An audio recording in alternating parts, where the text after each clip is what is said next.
मेरा नाम राखी है। मेरे हाथ कांप रहे थे। इस्त्री करते हुए मेरी सौतेली माँ की साड़ी जल चुकी थी। इससे पहले कि मैं कुछ करती, मेरी छोटी बहन जोर से चिल्लाती हुई अपनी माँ को बताने दौड़ी थी और फिर अगले ही लम्हे सारा घर मेरी चीखों से गूंज उठा था, क्योंकि मेरी सौतेली माँ ने गर्म इस्त्री मेरे हाथ पर रखकर जगह जगह से मुझे जला डाला था। मैं रोते हुए उनसे माफ़ी मांग रही थी। अपने सगे पिता को देखकर मेरा दिल खून के आंसू रो रहा था। काश वो मुझको भी मेरी सगी माँ के साथ ही। मेरी मम्मी एक ऐसी औरत थी जिसे सब जानने वाले संस्कारी और सब्र करने वाली औरत कहते थे। उनका नाम रागिनी था। वो हर समय घर के कामों में बिजी रहती थी और फिर भी मेरे पापा के लिए टाइम निकालती थी। वो उनके लिए खाना तैयार करती थी, उनके कपड़े इस्त्री करती थी और उनके आराम का ख्याल रखती थी। लेकिन उनकी बदकिस्मती ये थी कि पापा को कभी भी अपनी पत्नी की कदर नहीं हुई थी।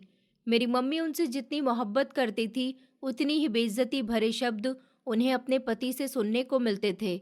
एक दिन मैं स्कूल से वापस आई। उस समय मेरी उम्र सिर्फ 10 साल थी। मेरा बैग मेरे कंधों पर था और दिल में ये ख्याल था कि मम्मी दरवाजे पर खड़ी हुई मेरा इंतज़ार कर रही होंगी और मुझे देखकर मुस्कुरा जाएंगी। लेकिन घर के अंदर तो सन्नाटा छाया हुआ था। मैंने पापा से पूछा कि मम्मी कहाँ है, क्योंकि मम्मी तो मुझे घर में कहीं भी दिखाई नहीं दे रही थी। मगर पापा ने कोई जवाब नहीं दिया था। उनके चेहरे पर अजीब सी सख्ती थी और उनकी आंखों में अजनबीपन। मोहल्ले वाले भी हैरान थे और सवाल करने लगे थे कि रागिनी कहाँ गई है, क्योंकि देखते ही देखते 10 दिन गुजर गए थे और मेरी मम्मी का कुछ पता ही नहीं था। किसी को कुछ भी समझ नहीं आ रही थी कि वो कहाँ चली गई हैं। मैं हर रोज दरवाजे के पास बैठकर मम्मी का इंतजार करती थी, पापा से सवाल करती थी, मगर पापा कोई जवाब नहीं देते थे। मुझे लगता था कि मम्मी अभी आ जाएंगी और मुझे अपनी गोद में बिठा लेंगी, लेकिन ऐसा नहीं हुआ था। 15 से 20 दिन के बाद अचानक पापा ने घर में हवन रखवाया और लोगों को बता दिया कि मेरी मम्मी इस दुनिया में नहीं रहीं। सब लोगों के सामने पापा ने कहा कि मैंने उसके शव को देखा है, लेकिन उसकी हालत किसी को दिखाने के काबिल नहीं थी, इसलिए मैंने उसका खुद ही अंतिम संस्कार कर दिया। मैंने अपनी मम्मी को देखा भी नहीं था, न ही आखिरी समय में उनका चेहरा अपने हाथों में लिया था। बस ये सुनकर कि वो अब नहीं रही, मेरा दिल जैसे टुकड़ों में बट गया था। मुझे लगा जैसे मेरा वजूद ही टूट गया है। मम्मी को इस दुनिया से गए हुए 4 महीने गुजर चुके थे। तभी पापा ने दूसरी शादी भी कर ली। मैं अभी भी बच्चे की तरह थी, लेकिन अचानक मुझ पर एक ऐसी जिम्मेदारी आ गई थी जिसने मेरी मासूमियत छीन ली थी। निवेदिता मेरी सौतेली माँ बनकर आई थी, लेकिन हकीकत में वो मेरी मालकिन बन गई थी। पापा ने उसके सामने मेरी कोई हैसियत नहीं छोड़ी थी। पापा ने उनके सामने मेरी कोई हैसियत नहीं छोड़ी थी। वो मुझसे कहने लगे कि ये लड़की अब तुम्हारी नौकरानी है। मैं तुम्हें इसे मुंह दिखाई में देता हूँ। इससे जितना चाहे उतना काम ले सकती हो। भला कोई पिता अपनी बेटी के साथ ऐसा भी कर सकता है? मुझे विश्वास ही नहीं हो रहा था। पापा का कहना था कि मैं तुम्हारे और इसके मामले में कुछ नहीं कहूँगा। ये शब्द सुनकर मेरा दिल दहलकर रह गया था। मुझे लगा कि मेरी माँ तो मर ही गई है, लेकिन मेरे पिता भी आज से मेरे लिए जिंदा नहीं रहे। मैं एक ही दिन में अनाथ भी हो गई थी और अजनबी भी। मेरी सौतेली माँ ने मेरी जिंदगी को और भी ज्यादा मुश्किल बना दिया था। वो मुझे सुबह से लेकर शाम तक घर के कामों में लगाए रखती थी। मेरी पढ़ाई भी छूट गई थी। किताबें और बैग एक तरफ रखे रहते थे। झाड़ू पोछा बर्तन कपड़े धोना यही मेरी जिंदगी बन गया था। सौतेली माँ के दिल में मेरे लिए कोई रहम नहीं था। वो मुझे जरा जरा सी गलती पर थप्पड़ मार देती थी, डांट देती थी और कभी कभी तो भूखा भी रखती थी। वक्त गुजरता जा रहा था और ऊपर वाले ने मेरी सौतेली माँ को एक बेटी दे दी थी, जिसका नाम उन्होंने आस्था रखा था। आस्था जब बड़ी हुई और 6 साल की हुई तो मैं भी जवानी की दहलीज पर कदम रख चुकी थी। मैंने सोचा कि शायद वो बच्ची मेरी बहन होने के नाते मुझसे प्यार करेगी, लेकिन उसका व्यवहार भी अपनी माँ जैसा ही था। अगर मुझसे कोई छोटी सी भी भूल हो जाती थी तो वो फौरन जाकर मेरी सौतेली माँ को बता दिया करती थी और फिर वो औरत मुझ पर गुस्सा निकालती थी, मुझे मारती थी, ताने देती थी। मेरा दिल चाहता था कि चीखूं चिल्लाऊं, लेकिन मेरी आवाज़ सुनने वाला कोई भी नहीं था। मुझे हर दिन ऐसा लगता था जैसे मैं कैद में हूँ, जहाँ मेरी माँ की यादें मेरी इकलौती सहेली थी। मैं अक्सर रात को अंधेरे में चुपके से रोती थी और ऊपर वाले से प्रार्थना करती थी कि हे भगवान, मेरी माँ को वापस भेज दे या मुझे अपने पास बुला ले, क्योंकि ये जिंदगी तो बस दर्द और सितम एक सिलसिला बन गई थी।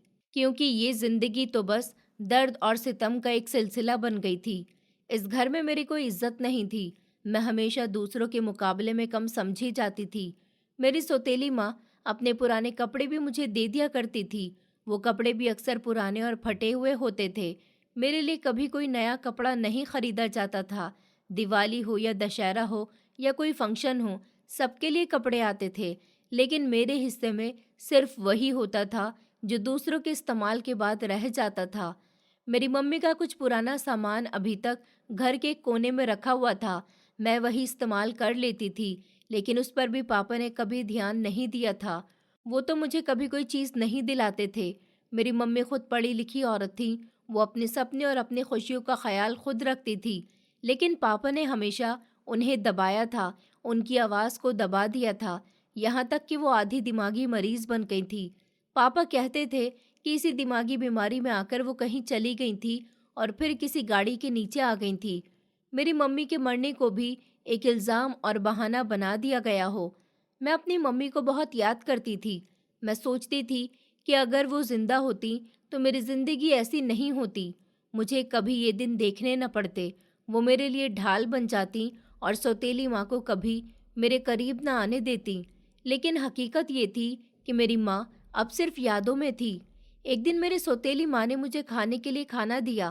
पहले भी कई बार वो मुझे बासी खाना देती रही थी, लेकिन उस दिन जो खाना मेरे सामने रखा गया था वो बिल्कुल ही खराब हो चुका था। उसमें से अजीब सी बदबू आ रही थी और वो ठंडा खाना था। मेरी सौतेली माँ ने कहा कि चुपचाप इसे खा लो, वरना कुछ भी नहीं मिलेगा। मैं पहले से ही 2 दिन से भूखी थी, इसीलिए पेट भरने की खातिर मैंने वो खाना खा लिया था। लेकिन उसे खाने के बाद मेरे पेट में दर्द उठने लगा था और दर्द की वजह से मेरा पेट फूलने लगा था और अंदर एक जलन सी शुरू हो गई थी। ऐसा लगता था जैसे कुछ अंदर से फट रहा हो। वैसे ही मैं दुबली पतली थी, मेरी हड्डियां निकली हुई थी, लेकिन अब मेरा पेट इतना फूलने लग गया था कि अजीब सा नज़ारा बनने लगा था। लोग देखकर तरह तरह की बातें बनाते थे, क्योंकि उन्हें लग रहा था कि मैं माँ बनने वाली हूँ। मेरी सौतेली माँ ने इस मौके को अपने हाथ से नहीं जाने दिया था और न जाने किस शैतानी सोच में आकर उन्होंने ये बात पापा और मोहल्ले की औरतों में फैला दी थी कि राखी माँ बनने वाली है। न जाने किसके साथ इसने मुंह काला किया है। इसका चौथा महीना चल रहा है। ये सुनकर सब हैरान हो गए थे और लोगों ने कहना शुरू कर दिया था कि ये किसके साथ मुंह काला करके बैठी है। सबने मुझे गंदे शब्दों में याद किया था और मुझे नेगेटिव कमेंट्स दिए जा रहे थे, जिसकी वजह से मेरा दिल कर रहा था कि ज़मीन फट जाए और मैं उसमें छुप जाऊं। यहाँ तक कि पापा ने भी मुझ पर विश्वास नहीं किया था। उन्होंने मेरे मुंह पर जोरदार थप्पड़ मारा था, जिसकी वजह से मैं बेहोश होकर ज़मीन पर गिर गई थी। जब मेरी हालत ज़्यादा ख़राब हो गई तो मजबूरी में मुझे अस्पताल ले जाया गया था। वहाँ डॉक्टर ने बताया था कि ये प्रेगनेंसी नहीं है, बल्कि उनके पेट में इन्फेक्शन हो गया, जिसकी वजह से इसका पेट फूल गया है। एक दिन के लिए इसे अस्पताल में रखना पड़ेगा, क्योंकि इसके शरीर में जहर फैल रहा है। ये सरकारी अस्पताल था, इसलिए यहाँ पर ज़्यादा खर्च नहीं आया था, वरना शायद ये लोग मुझे यहाँ भी नहीं लाते। मैं अस्पताल के बिस्तर पर लेटी हुई थी और मेरी आंखों से आंसू बह रहे थे। मैं सोच रही थी कि मेरी बीमारी को भी मेरे पाप का नाम दे दिया गया था। मुझे खुद बासी खाना खिलाकर बीमार किया गया था और फिर मेरे ही खिलाफ ये इल्ज़ाम बना दिया गया कि मैंने किसी के साथ मुंह काला किया है। मेरा दिल रो रहा था कि एक ऐसी औरत है जिसने मुझे हमेशा दुख दिया, जुल्म किया और मेरे पापा ने कभी भी मेरा साथ नहीं दिया। मैं सोच रही थी कि क्या उसे कभी कोई सज़ा मिलेगी या ये सारी ज़िंदगी मुझ पर इसी तरह से जुल्म करती रहेगी। मेरी एक ही स्कूल के टाइम की दोस्त थी, जिसके साथ मेरी थोड़ी बहुत दोस्ती थी। जब मैं घर का राशन लेने के लिए जाती थी तो कभी कभी उसके घर में 5 मिनट को बैठ जाती थी। उसकी मम्मी मेरे सर पर हाथ फेरती थी और मुझे अपनी बेटी कहती थी, और कभी कभी मुझे जल्दी जल्दी खाने पीने की कोई चीज़ भी वो दे दिया करती थी, कुछ पैसे भी दे दिया करती थी। लेकिन अगर किसी को ये बात पता चल जाती तो फिर मेरी खैर नहीं थी। वो तो अब कॉलेज में पढ़ रही थी, अपनी किताबें मुझे दे देती थी ताकि मैं भी पढ़ लिख सकूं। उसको इस बात का बहुत अफसोस था कि मेरी पढ़ाई तक छुड़वा दी गई थी। मैं जब उसको देखती थी तो सोचती थी कि मेरी मम्मी अगर जिंदा होती और मेरे पिता के अंदर शर्म और गैरत होती तो आज मेरी भी जिंदगी ऐसी ही होती जैसी मेरी सहेली की थी। मेरी दोस्त की मम्मी हमेशा मुझे कहती थी कि बेटा सब्र करो, तुम्हारा समय भी ज़रूर आएगा। जब सब्र हद से ज़्यादा बढ़ जाता है तो फिर इंसाफ ज़रूर होता है। लेकिन कौन था जिसने इंसाफ करना था? जब मेरे अपने पिता को ही मेरा ख्याल नहीं था तो फिर इंसाफ कहाँ से होना था? एक दिन मेरे पापा और सौतेली माँ की शादी की एनिवर्सरी आने वाली थी। सौतेली माँ ने कई दिन पहले से पापा से जिद शुरू कर दी थी कि इस बार उसे शादी की एनिवर्सरी पर महंगा गिफ्ट चाहिए। और फिर आखिरकार पापा से 20,000 रुपये लेकर उन्होंने एक बहुत महंगी और सुंदर सी साड़ी खरीद ली थी। उस दिन वो खुशी से फूली नहीं समा रही थी और सुबह होते ही मुझसे कहने लगी कि ये मेरी साड़ी प्रेस कर देना। आज मैं पूरा दिन अपने पति के साथ बिताऊंगी और तुम्हें मेरी बेटी का भी ख्याल रखना है। घर को भी अच्छे से चमकाना है, खाना भी बनाना है। उन्होंने इतनी लंबी चौड़ी लिस्ट मुझे सुनाई थी कि मुझे अंदाज़ा हो गया था कि मेरा सारा दिन आज कामों में गुजर जाएगा। मैंने सोचा था कि पहले साड़ी प्रेस कर देती हूँ ताकि बाकी काम सुकून से हो जाए। वो साड़ी बहुत ही सुंदर थी और उस पर नाजुक कढ़ाई थी, लेकिन मेरी बदकिस्मती ये थी कि प्रेस करते समय मुझे बिल्कुल भी पता नहीं चला और प्रेस से साड़ी का ब्लाउज ठीक ऊपर के हिस्से की तरफ से बुरी तरह से जल गया। मेरा दिल बुरी तरह से दहल गया था। मेरी आत्मा जैसे फना हो गई थी। मेरे हाथ पांव कांपने लगे थे। मुझे विश्वास हो गया था कि अब तो मेरी जिंदगी दुश्वार होने वाली है। उसी समय मेरी छोटी सौतेली बहन ने ये नज़ारा देख लिया था और वो दौड़ती हुई अपनी माँ के पास गई और ज़ोर ज़ोर से चिल्लाने लगी। कहने लगी, मम्मी, राखी दीदी ने आपकी साड़ी जला दी है, आपकी नई वाली साड़ी। उधर से सौतेली माँ की आवाज़ आई। उन्होंने चौंक कर कहा कि क्या? और वो गुस्से से भरी हुई मेरी तरफ आई थी। उनके चेहरे पर ऐसे एक्सप्रेशन थे जैसे मैं कोई दुश्मन हूँ और वो कोई सिपाही है जो दुश्मन को ख़त्म करने आया हो। उन्होंने ब्लाउज को देखा जो कि सच में बुरी तरह से जल गया था, इतनी बुरी तरह से कि अब उसका कुछ भी नहीं बन सकता था। वो पूरी तरह से ख़राब हो चुका था। सौतेली माँ ने मुझे गुस्से से इस तरह देखा कि मुझे लगा जैसे वो इसी लम्हे मेरी जान ले लेंगी। उन्होंने मेरे हाथ से वो प्रेस छीन ली थी जो अभी तक बिजली में लगी हुई थी। इधर पापा भी दूसरे कमरे से बाहर आ गए थे। वो तैयार हो रहे थे और चूंकि उनका दिन खुशियों से भरपूर होना था, अब मेरी वजह से सब कुछ खराब हो गया था, इसलिए वो भी गुस्से में थे। उन्होंने मुझे कुछ नहीं कहा था, लेकिन उनकी खामोशी ने मुझे और भी ज़्यादा कमज़ोर कर दिया था। सौतेली माँ ने वही गर्म प्रेस उठाई और मेरे बाजू पर रख दी थी। मेरी ज़ोरदार चीख निकल गई थी। मैं माफ़िया मांगने लगी, लेकिन सौतेली माँ का गुस्सा काबू में नहीं आया। वो बार बार प्रेस को मेरे बाजू पर लगाती रहीं और मेरी चीखों की आवाज़ पूरे मोहल्ले में गूंजती रही, लेकिन मोहल्ले वाले कभी किसी के मामले में ज़ुबान नहीं खोलते थे। मैं दर्द से तड़पती रही। मेरे आंसू रुकने का नाम नहीं ले रहे थे और मेरा दिल चाह रहा था कि पापा मुझे बचा लें, लेकिन पापा ने एक शब्द भी नहीं कहा था। जब मैंने अपने पापा की तरफ देखा तो मुझे लगा कि शायद वो कुछ कहेंगे, लेकिन उनके होठ बंद थे। सौतेली माँ का गुस्सा खत्म ही नहीं हो रहा था। उन्होंने मेरे बाजू को कई जगह से जला दिया था, यहाँ तक कि मुझे बुरी तरह से दर्द होने लगा था। मैं एक कोने में बैठ गई। मेरे शरीर में जलन की वजह से बुरा हाल हो रहा था। मैं बेहोशी में थी, लेकिन फिर भी पूरी तरह से बेहोश नहीं हो रही थी। सौतेली माँ ने उस समय मेरे सामने खड़े होकर वो बात कही जिसने मेरी पूरी जिंदगी बदल दी थी। उसने कहा, तेरी माँ भी ऐसी ही थी, उसने भी कभी किसी के साथ मुंह काला किया था, तभी तेरे पिता ने उसकी जिंदगी खत्म कर दी थी और तेरे साथ भी यही होगा। ये सुनकर मैं दंग रह गई थी और मुझे एक जोरदार झटका लगा था। मैंने पापा की तरफ देखा, उनकी आंखें झुक गई थी। सौतेली माँ ने आगे कहा कि सच जानना जरूरी है ताकि ये हमेशा डरी रहे। इसने मेरी साड़ी भी जानबूझकर जलाई है ताकि हमारा आज का दिन खराब हो जाए। पापा कुछ नहीं बोले थे, लेकिन फिर धीरे से कहने लगे कि निवेदिता बस करो, ये तुम क्या क्या कह रही हो? सौतेली माँ ने कहा, क्या कह रही हूँ? उससे क्या मतलब है? मैं इसे क्यों ना बताऊं ये सब कुछ? इसके लिए ये जानना बहुत ज़रूरी है कि इसकी माँ का अंजाम कैसा हुआ था। तुमने ही उसका गला दबाकर उसे ख़त्म कर दिया था और फिर कहीं फेंक आए थे। ये भी वही अंजाम देखेगी। ये सुनकर मेरा वजूद जैसे पत्थर का हो गया था। मेरे कानों में ये शब्द बार बार गूंजने लगे थे।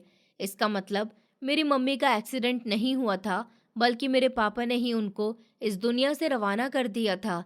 पापा की खामोशी मेरे लिए इस बात का सबसे बड़ा सबूत थी। मेरी सौतेली माँ उनसे फिर से जिद करने लगी कि उन्हें एक नई साड़ी और चाहिए, और पापा ने खामोशी से उनकी बात को मान भी लिया था। वो एक बार और महंगी साड़ी लेकर आ गई थी और खुशी खुशी अपनी बेटी को साथ लेकर सब लोग घूमने के लिए निकल पड़े थे। इस समय मैं अपनी जली हुई बाजू को पकड़कर एक कोने में बैठ गई थी।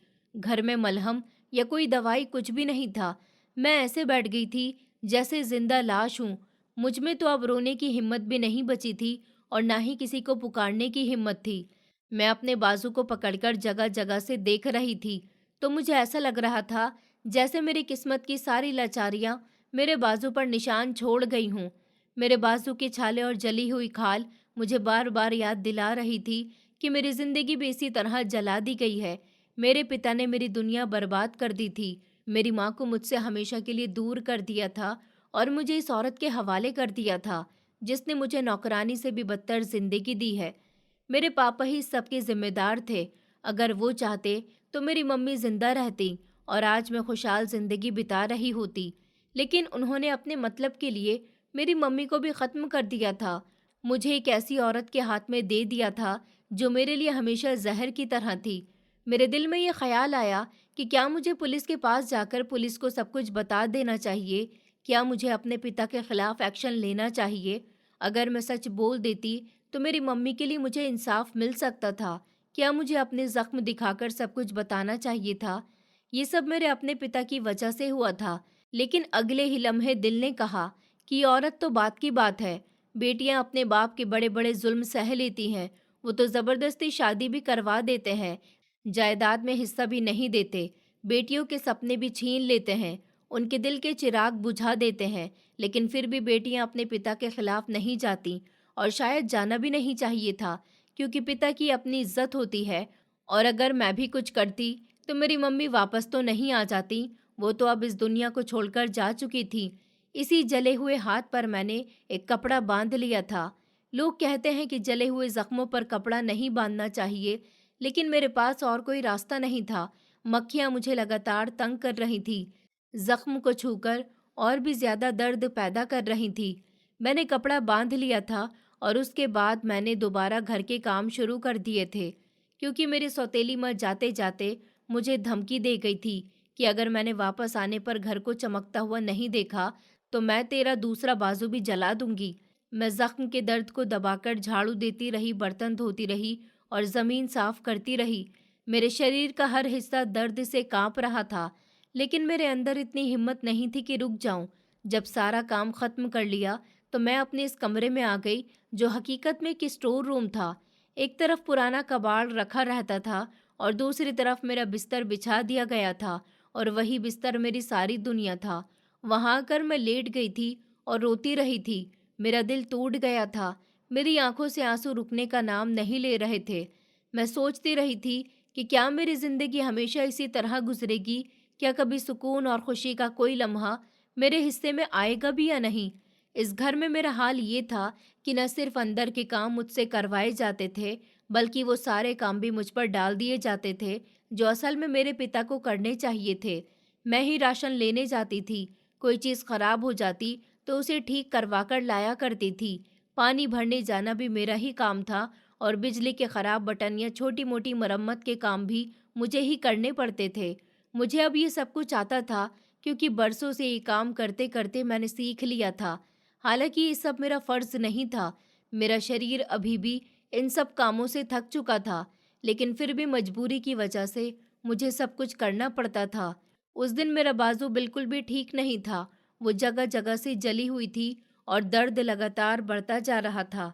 लेकिन फिर भी मुझे राशन लेने के लिए मोहल्ले की दुकान पर जाना पड़ा था। जब मैं वहां पहुंची तो मैं हैरान रह गई थी, क्योंकि मेरी एक पुरानी सहेली वहां पर पहले से ही खड़ी हुई थी और वो काफी परेशान लग रही थी।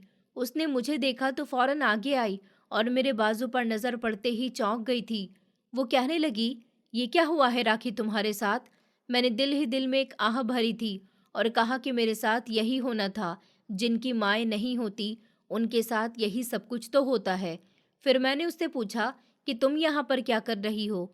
वो कहने लगी कि मैं तुम्हारा ही इंतज़ार कर रही थी। मुझे लगा था कि तुम आज ज़रूर आओगी, इसलिए मैं 2-3 दिन से यहीं पर खड़ी हो जाती हूँ। तुम्हें देखने की कोशिश कर रही हूँ, क्योंकि तुम्हारे घर में तो आना मेरे लिए मुमकिन ही नहीं है। वहाँ ऐसी कोई बात नहीं हो सकती। मैंने हैरान होकर कहा था कि कौन सी बात करनी है तुम्हें? मुझे साफ-साफ बताओ। उसने कहा कि एक ऐसी बात करनी है जिसे सुनकर तुम्हें बेहद हैरानी होगी, लेकिन मुझे तुम्हें एक बात बतानी है। मैंने उसकी बात मामूली सी सुनी थी, क्योंकि मैं दुकानदार को सामान बता रही थी कि ये डाल दो और वो डाल दो। मैंने अपने दिल में सोचा कि ये मुझे तसल्ली देने या पैसे देने की बात करेगी, लेकिन उसने कहा कि पहले तो तुम मेरे साथ अस्पताल चलो, मैं तुम्हारी बाजू की मरहम पट्टी करवा देती हूँ। मैंने उसे फौरन इनकार कर दिया था और कहा कि नहीं, अगर मैं मरहम पट्टी करवा लूँगी और मेरी माँ को पता चल गया तो ना जाने वो मुझ पर कैसे कैसे इल्ज़ाम लगाएगी। उसे लगेगा कि मैं अपने किसी बॉयफ्रेंड से इलाज करवा कर आई हूँ, क्योंकि वो हमेशा मेरे बारे में गलत ही सोचती थी। पहले जब मेरा पेट इन्फेक्शन से फूल गया था तो उसे भी पाप का नाम दे दिया गया था। अभी भी वो यही करेगी, इसलिए ये मुमकिन नहीं है। मेरी सहेली ने एक लंबी सांस ली और कहने लगी कि फिर मेरी बात गौर से सुनो, तुम्हें सुनकर विश्वास नहीं आएगा। मैंने कहा, बताओ क्या बात है? मुझे तो कोई बात हैरान नहीं कर सकती। साथ साथ में दुकान वाले को मैं कह रही थी कि अंकल जी, सामान डाल दीजिए। दुकान वाला मुझे देख रहा था। उसने कहा, बेटी, बाजू पर इतनी बड़ी चोट लगी है तो ये इतना सामान कैसे उठाकर ले जाओगी? मैंने कहा, अंकल जी, आप फिक्र मत कीजिए, मैं ले जाऊंगी, बस आप सामान डाल दीजिए। मेरी सहेली ने तब्दीली आवाज में कहा कि एक औरत तुम्हारे बारे में पूछने आई थी और वो बिल्कुल तुम्हारे जैसी ही लगती थी। मुझे तो लगा कि वो तुम्हारी मम्मी है, क्योंकि तुम लोगों ने बाद में कई घर बदल लिए हैं, इसलिए शायद वो सही पता नहीं ढूंढ सकी। उन्होंने अपना नाम रागिनी बताया था। जब मेरी सहेली ने ये नाम लिया तो मेरे कदमों तले से जमीन निकल गई थी। मेरे दिल की धड़कनें तेज हो गई थी। मेरी मम्मी का नाम भी तो रागिनी ही था। मैंने घबराकर कहा कि हो सकता है वो कोई हमारी दूर की रिश्तेदार हों। मेरी मम्मी तो कब की मर चुकी हैं। लेकिन उसने कहा कि नहीं, उनके बाल बिल्कुल तुम्हारे जैसे थे, उनके हाथ पैर भी तुम्हारे जैसे थे और उनका चेहरा बिल्कुल तुम्हारी परछाई जैसा था। मुझे तुम्हारी मम्मी की शक्ल ठीक से तो याद नहीं है, लेकिन तुम्हें तो याद है ना? मैंने धीरे से कहा कि हाँ, मुझे याद है। जब वो गई थी तो मैं 12 साल की थी और सब कुछ देखने और याद रखने के काबिल थी। वो कहने लगी, फिर वो औरत यकीनन तुम्हारी मम्मी थी। मैं ये सुनकर हैरानी में डूब गई थी। कभी खुशी के आंसू मेरी आंखों से बहने लगते थे और कभी गम की शिद्दत से मेरा दिल कांपने लगता था। मैंने बेकरारी से पूछा कि वो कहाँ है, वो कहाँ गई हैं? तुम्हें कुछ तो बताया होगा उन्होंने। मेरी सहेली ने कहा कि मैंने उन्हें सिर्फ इतना कहा था कि वो रविवार वाले दिन सुबह 10 बजे मेरे घर पर आ जाएं। मैं तुम्हारे बारे में पता करके तुम्हें भी रविवार के दिन सुबह 10 बजे ही अपने घर बुला लूंगी, ताकि तुम दोनों की मुलाकात हो सके। तुम भी रविवार के दिन मेरे घर आ जाना। अपनी दोस्त की बात सुनकर मेरी जान में जान आ गई थी, लेकिन रविवार आने में अभी 2 दिन बाकी थे और वो 2 दिन मेरे लिए सदियों जैसे लगने लगे थे। मुझे बेसब्री से रविवार के दिन का इंतजार था। मेरी दोस्त ने मुझे क्या कहा था और मैं रविवार के दिन किससे मिलने वाली थी, इस बारे में मैंने अपने घर में किसी को भी कुछ नहीं बताया था, क्योंकि अगर इन लोगों को पता चल जाना था तो फिर मैं जानती थी कि मेरी खैर नहीं थी। मेरा हर लम्हा इंतजार में कट रहा था। मैं बार बार यही सोचती थी कि ये तो सपना नहीं है, ये सच है। लेकिन फिर मैं खुद को यकीन दिलाती थी कि अगर वो औरत सच में मेरी मम्मी है तो मुझे ज़रूर मिलेंगी, और अगर मम्मी नहीं है तो फिर वो औरत कौन है? और फिर इंतज़ार की घड़ियां ख़त्म हो चुकी थी। रविवार का दिन भी आ गया था। मैं सुबह जल्दी अपनी सहेली के घर जाना चाहती थी, लेकिन सौतेली माँ ने मेरे सामने फिर से लंबी चौड़ी लिस्ट रख दी थी और घर के सारे कामों की जिम्मेदारी मुझ पर लगा दी थी। उस लम्हे मुझे ऐसा लगा कि जुल्म हमेशा उसी पर होता है जो जुल्म बर्दाश्त करता है। मैंने भी हमेशा बर्दाश्त किया, इसलिए मेरे साथ भी यही सब होता आ रहा था। लेकिन फिर मेरे दिल ने कहा कि अगर मैं आज भी नहीं बोली तो कब बोलूँगी।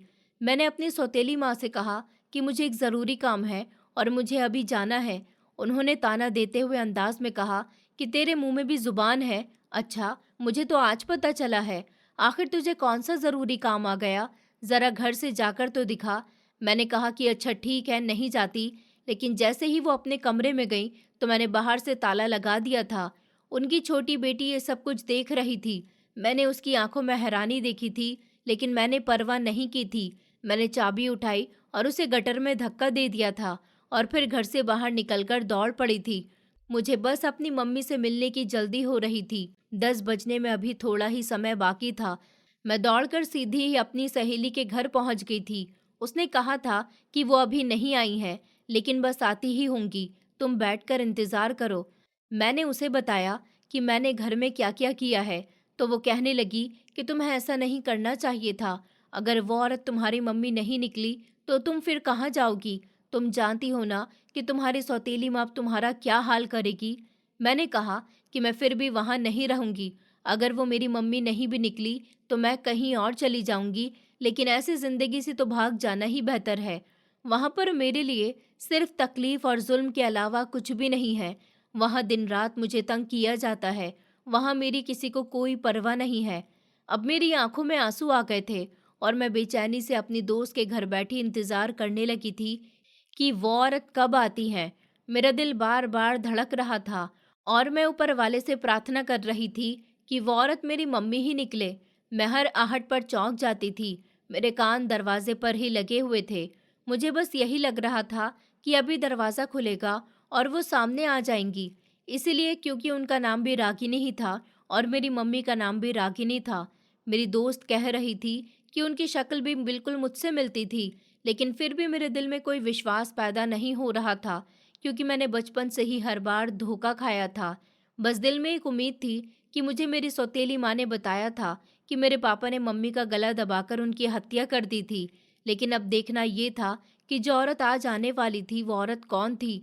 अगर मेरी मम्मी थी तो फिर वो जिंदा कैसे बच गई, और अगर वो मेरी मम्मी नहीं है तो फिर वो मेरे बारे में जानना क्यों चाहती हैं, मुझसे मिलना क्यों चाहती हैं, मेरे बारे में मेरी सहेली से क्यों पूछ रही थी।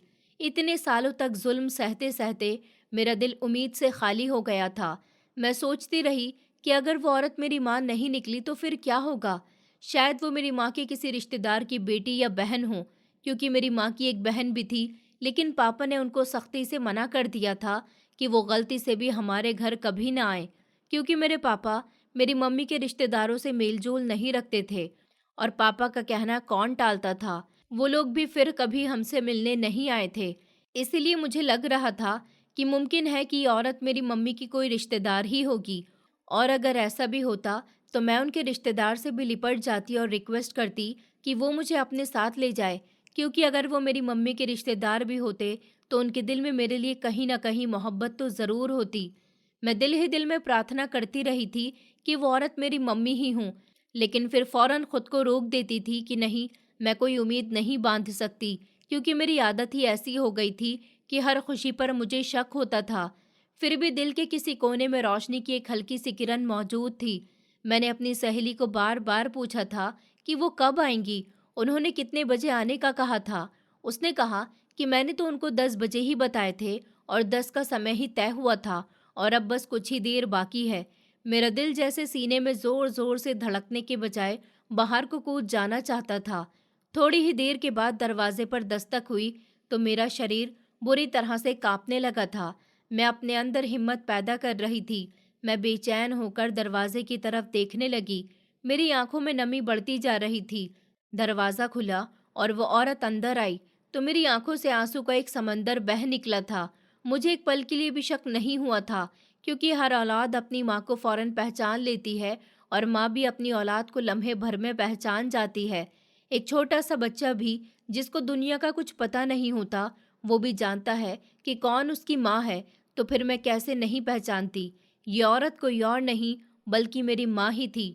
हम दोनों एक दूसरे के गले लग गए थे और बुरी तरह रोने लगे थे, जैसे बरसों का दर्द एक लम्हे में ही बाहर निकल कर आ गया हो। मेरी मम्मी ने मेरे बाजू की तरफ देखा था और फिर मेरे चेहरे को ध्यान से देखा, फिर मुझे अपने सीने से लगा लिया। उनकी आंखों से भी लगातार आंसू बह रहे थे, मगर उन आंसुओं में कमजोरी नहीं थी, बल्कि एक अजीब सी ताकत थी। उन्होंने मुझे कहा कि बेटी, तुम मेरी बेटी हो। समय ने हम दोनों को एक दूसरे से अलग कर दिया था, मगर अब तुम कहीं मुझसे दूर नहीं जाओगी। मैं हमेशा तुम्हें अपने सीने से लगाकर रखूंगी। मेरी बेटी, मैं तुम्हें फौरन पहचान गई हूँ। तुम मेरी ही परछाई हो। तुम कितनी बड़ी हो गई हो मेरी बेटी। मेरी नज़रें तुम्हें देखने के लिए बुरी तरह से तरस रही थी। आज मेरी नज़रों को ठंडक मिल गई। और ये तुम्हारे बाजू पर क्या हुआ?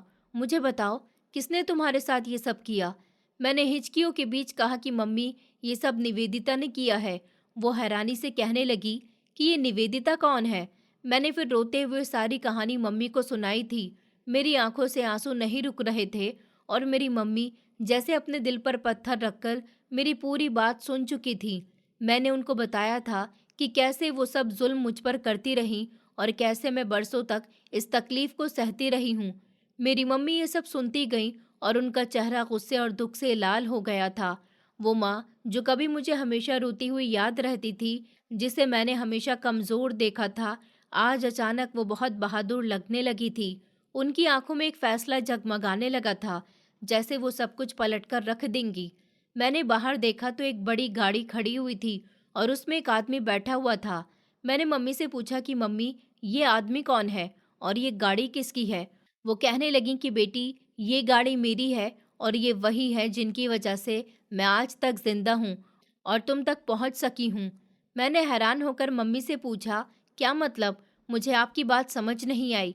फिर मम्मी ने धीरे धीरे मुझे अपनी कहानी सुनानी शुरू की। मुझे कहा कि तुम्हारे पापा ने सबसे पहले मुझे डिवोर्स दी और उसके बाद मेरी जान लेने की कोशिश की। उन्होंने मुझे जिंदा छोड़ने का कोई इरादा नहीं किया था। उन्होंने मुझे घर से निकाल दिया था और फिर एक कूड़े के ढेर में फेंक दिया था, जहाँ इंसान का साया भी नहीं होता था। मैं बेहोश हो गई थी और मेरे शरीर पर बेहद जख्म आ गए थे। तुम्हारे पापा को लगा था कि मैं मर गई हूँ, मैं यहाँ पड़ी रहूंगी और किसी को कुछ पता भी नहीं चलेगा। मेरी लाश भी सड़कर गल जाएगी। वो मुझे ठिकाने लगाकर जा चुके थे, लेकिन ऊपर वाले ने मेरी तकदीर में कुछ और ही लिख दिया था। मैं वहीं कूड़े के ढेर में पड़ी रही थी, लेकिन मैं मरी नहीं थी, मेरी सांसें चल रही थी। अगले दिन इस आदमी ने मुझे वहीं देखा। इसका नाम जतिन है। इन्होंने मुझे कूड़े के ढेर से उठाया, मुझे अस्पताल ले गए, मेरा इलाज करवाया। मेरे जख्म भरते गए, लेकिन मेरा दिमाग और दिल टूटा हुआ था। मेरे सर पर गहरी चोट की वजह से मैं कोमा में चली गई थी और मैं लगभग 7 साल तक कोमा में रही थी। मम्मी ने कहा कि 7 साल पूरे होने के बाद जब मुझे होश आया तो मैंने इस आदमी जतिन को अपनी पूरी कहानी बता दी थी, जिस पर इसे बेहद अफसोस हुआ था। उन्होंने मेरी कहानी सुनी और कहा कि अब तुम फिक्र मत करो, मैं तुम्हारे साथ हूँ। फिर हमने शादी कर ली, क्योंकि उनकी पहली पत्नी भी मर चुकी थी और ये अकेले थे। इन्होंने मुझे सहारा दिया और मुझे दोबारा जीने की हिम्मत दी। जब मैं संभली तो सबसे पहला ख्याल मुझे तुम्हारा आया था और तभी से मैंने तुम्हारी तलाश करनी शुरू कर दी थी। लेकिन तुम्हारे पिता ने घर बदल लिए थे। मैं बहुत मुश्किल से एक पुरानी याद के सहारे तुम्हारी सहेली तक पहुंची और इसी ने मुझसे वादा किया था कि तुम्हें मेरे सामने लेकर आएगी। मैं इसकी बहुत शुक्रगुजार हूँ बेटी। मुझे पता है राखी, मैंने बहुत देर कर दी है, मगर ये सब मेरी मजबूरी थी बेटी।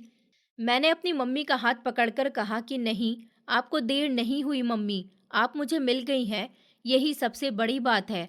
मैं बहुत खुश हूँ कि मुझे मेरी माँ मिल गई, मुझे प्यार करने वाली और मुझे इस दुनिया से बचाकर रखने वाली। अब मुझे किसी चीज़ की चाहत नहीं है। मेरे पिता ने तो सबको ये मशहूर कर दिया था कि आप मर चुकी हैं। उन्होंने तो सबको पक्का विश्वास दिलाया था कि वो आपका अंतिम संस्कार कर चुके हैं और आपकी आत्मा की शांति के लिए उन्होंने घर में हवन पूजन भी रखा था, ताकि सबको विश्वास आ जाए। लेकिन ऊपर वाले ने मुझे ये दिन दिखाया कि मैं आपको देख सकूं। आज मुझे अपनी आंखों पर विश्वास नहीं हो रहा। ऐसा लग रहा है जैसे ये हकीकत नहीं बल्कि कोई सपना है, और मैं नहीं चाहती कि मेरी कभी भी इस सपने से आंखें खुले। मैं हमेशा आपके साथ रहना चाहती हूँ मम्मी।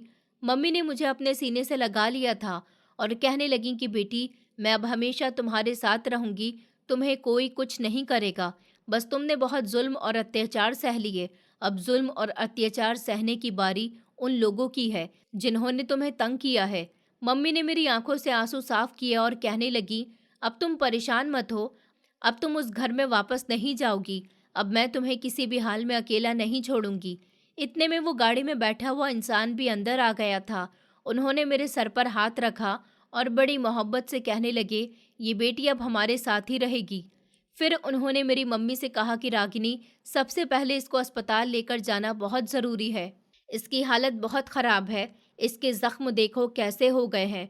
उन्होंने मेरी सहेली और उसकी मम्मी का भी शुक्रिया अदा किया था। उन्होंने मेरा थोड़ा बहुत ख्याल रखने की कोशिश की थी। इसके बाद वो मुझे गाड़ी में बिठाकर अस्पताल ले गए थे।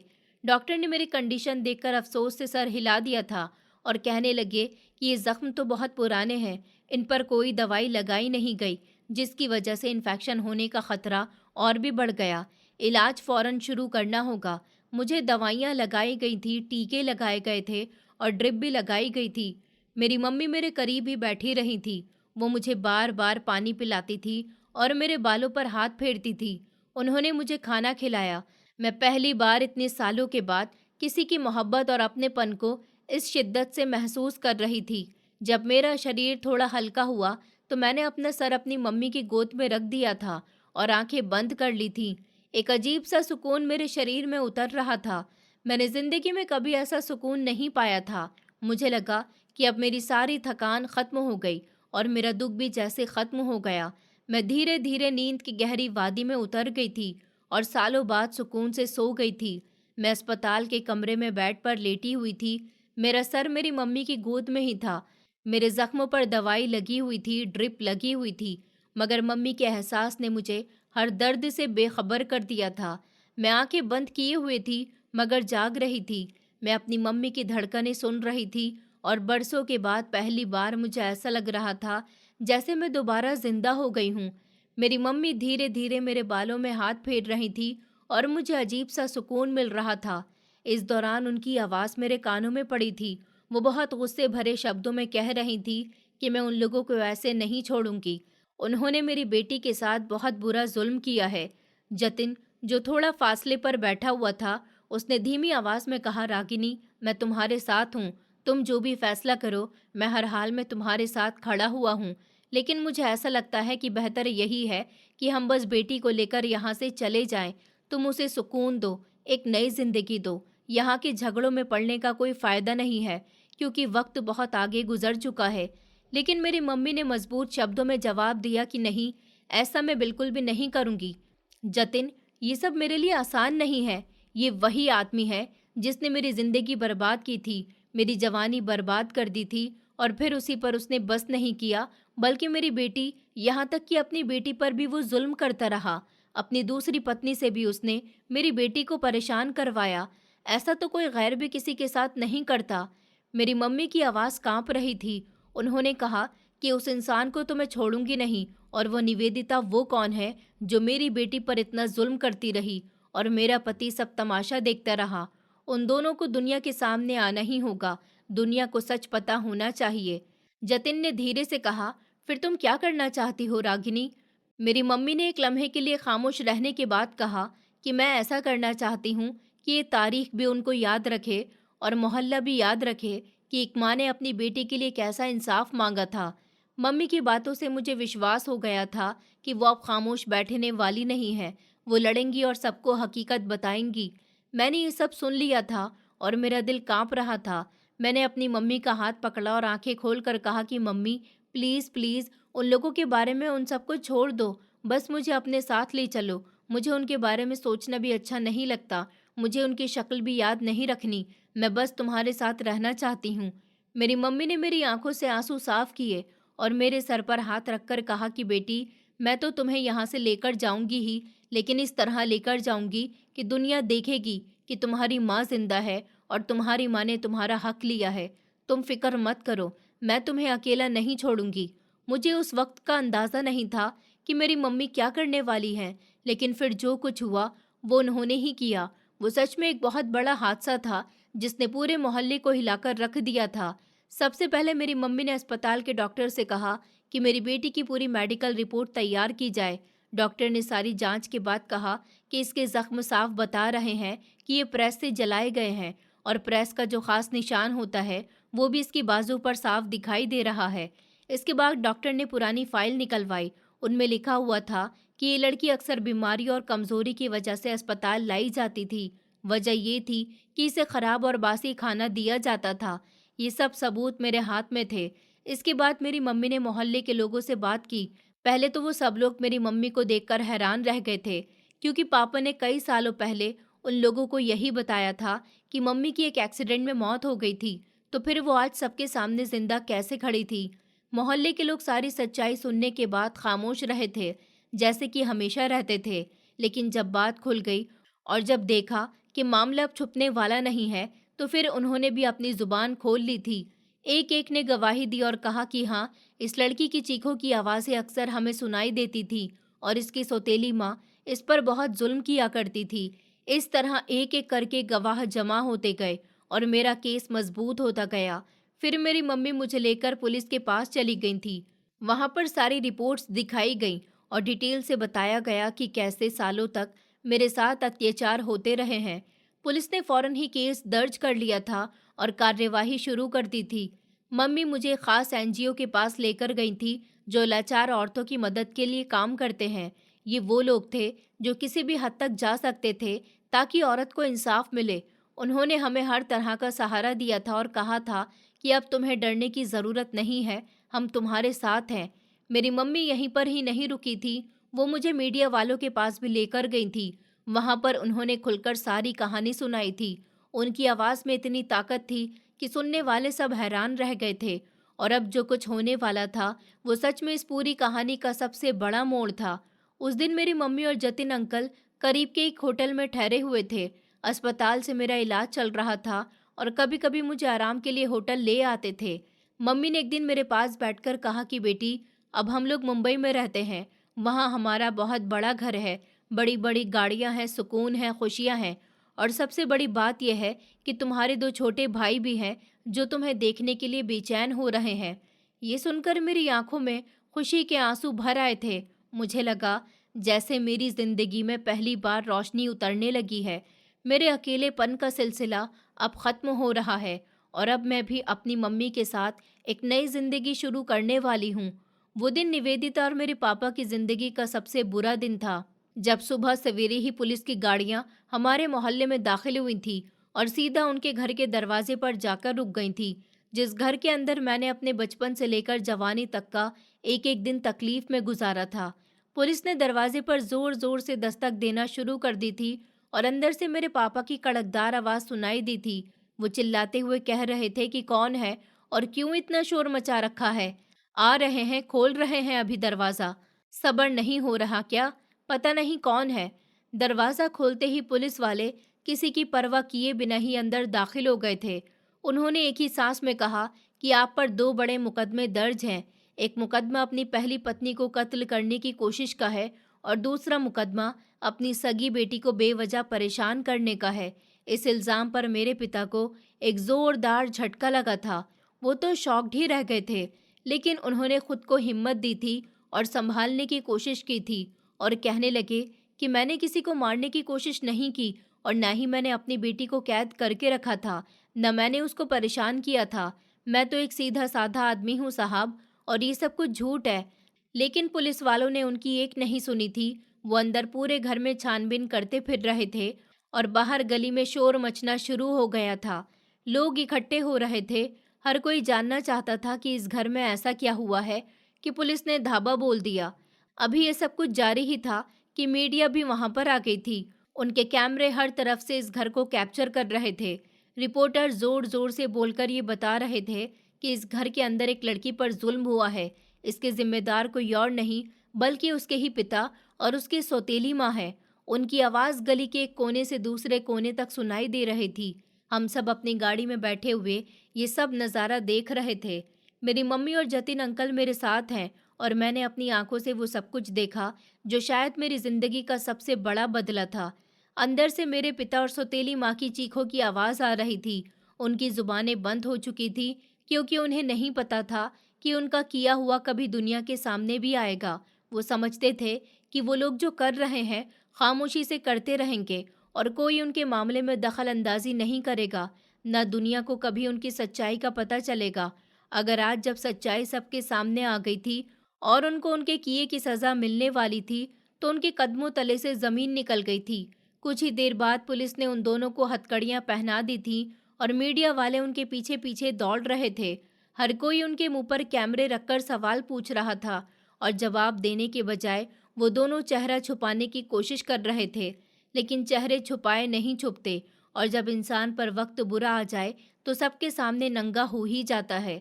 मोहल्ले वाले भी भारी संख्या में इकट्ठे हो गए थे। जिन लोगों ने मेरी गवाही दी थी, हमने उनसे कहा था कि अब आपको मीडिया के सामने भी वही बात दोहरानी है। वो सब तैयार खड़े थे। मेरी दोस्त और उसकी मम्मी सबसे आगे थीं। उन्होंने तेज आवाज में कहा था कि ये वही लोग हैं जिन्होंने इस लड़की पर जुल्म ढाए हैं।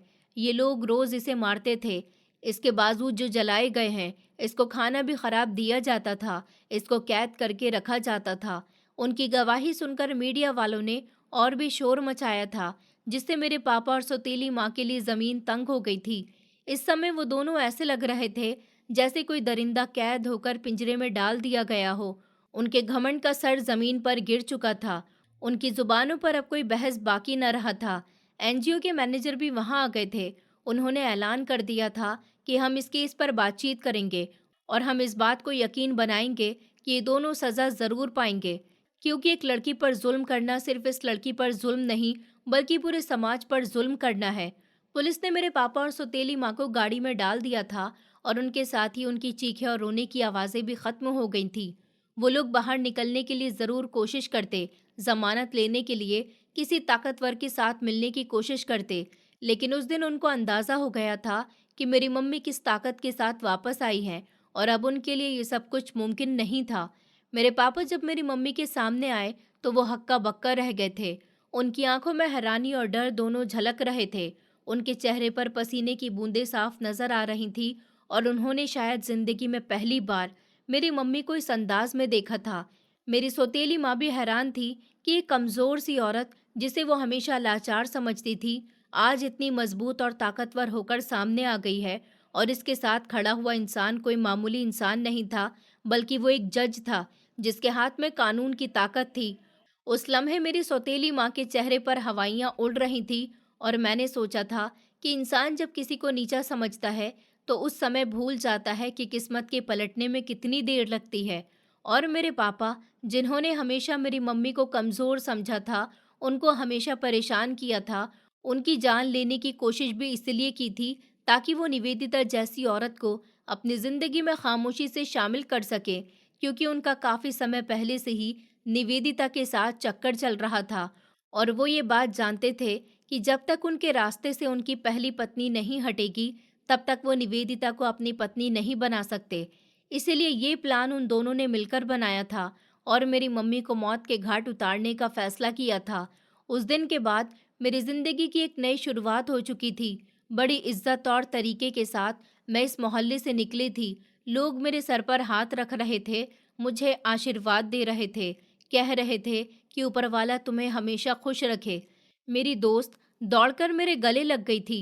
उसकी आंखों में खुशी के आंसू थे। उसने कहा था कि तुम मुझसे मिलने ज़रूर आओगी ना? मैंने मुस्कुराकर कहा था कि हाँ, ज़रूर आऊँगी। मैं तुम्हें कभी नहीं भूलूंगी। तुमने मेरा बहुत साथ दिया है। वो खुश हो गई थी। उस दिन मैंने पहली बार महसूस किया था कि मेरे दुख ने मुझे मजबूत बनाया और मेरे सब्र ने मुझे इज्जत दिलवाई। जब हम जतिन अंकल के घर पहुंचे तो मैं हैरान रह गई थी। वो घर बहुत बड़ा और सुंदर था। दरवाजे पर दो गाड़ियां खड़ी हुई थी। आंगन बहुत बड़ा और गार्डन भी था। मैं अंदर दाखिल हुई तो हर कमरा सुंदर था और सुकून से भरा हुआ था। मैंने अपने आप को एक नई दुनिया में पाया था। मेरे छोटे छोटे भाई मेरे पास आ गए थे। एक 1 साल का था और दूसरा 5 साल का था। वो मुझे देखते ही दीदी दीदी कहने लगे थे। मैंने उन्हें गले से लगा लिया था और मेरी आंखों में खुशी के आंसू आ गए थे। मैंने सोचा कि शायद यही वो सुकून है जिसके लिए मैंने इतने साल तक तकलीफ बर्दाश्त की थी।